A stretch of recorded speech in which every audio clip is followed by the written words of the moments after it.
अस्सलामु अलैकुम। Welcome to the channel first feast.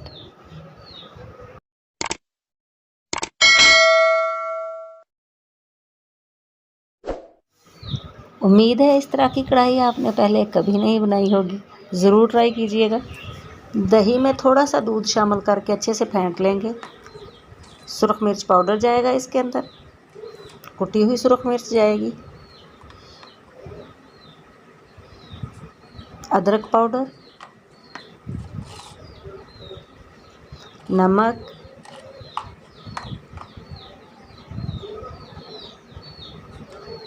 हल्दी पाउडर,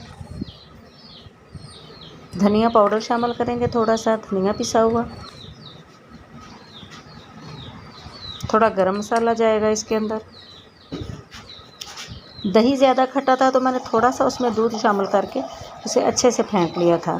थोड़ा लहसुन पाउडर शामिल करेंगे और इसे अच्छे से मिक्स कर लेंगे। सब्ज़ मिर्च, प्याज और टमाटर भी इसी में हम शामिल करके रख लेंगे। आप मसालों में कमी बेशी अपने हिसाब से कर सकते हैं। कुछ घरों में तीखा खाया जाता है, कुछ घरों में फीका खाया जाता है। इस कढ़ाई में वैसे तीखा ही अच्छा लगता है। ऑयल को गर्म करके मैंने ज़ीरा शामिल किया है, जिससे इसका जायका बहुत अच्छा सा हो जाता है।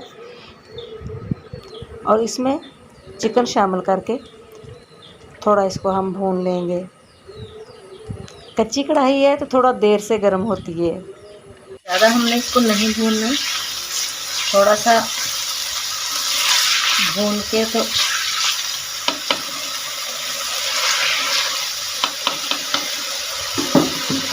हम इसमें अभी ये दही वाला सारा सामान ऐड कर देंगे।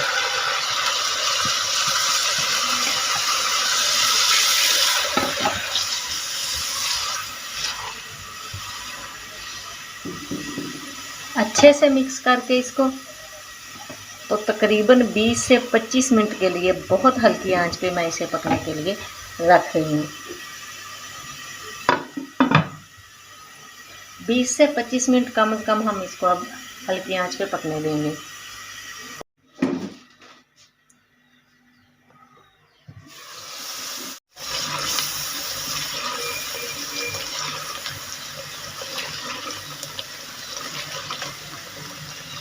ये आहिस्ता आग पर इतने अच्छे से पक चुका है और देखें इसने मुकम्मल तौर पर घी छोड़ दिया हुआ है।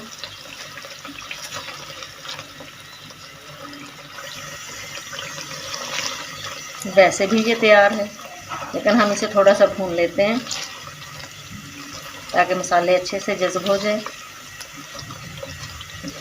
और हमारा दही गोश्त रेडी हो जाए।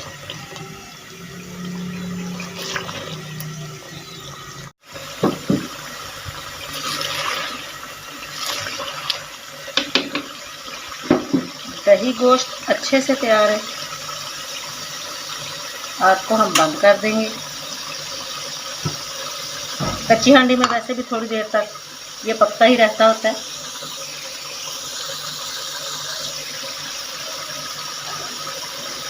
अल्हम्दुलिल्लाह देखिए मेरा कितनी ज़बरदस्त किस्म की ये कढ़ाई गोश्त आप इसे कह लें, दही गोश्त आप इसे कह लें, ये आज की सर्विंग हमारी जो है वो तैयार है। वीडियो कैसी लगी ज़रूर बताइएगा। चैनल को सब्सक्राइब कर दें, बेल आइकन भी दबा दें ताकि नई नई वीडियोज़ आप तक पहुँचती रहें।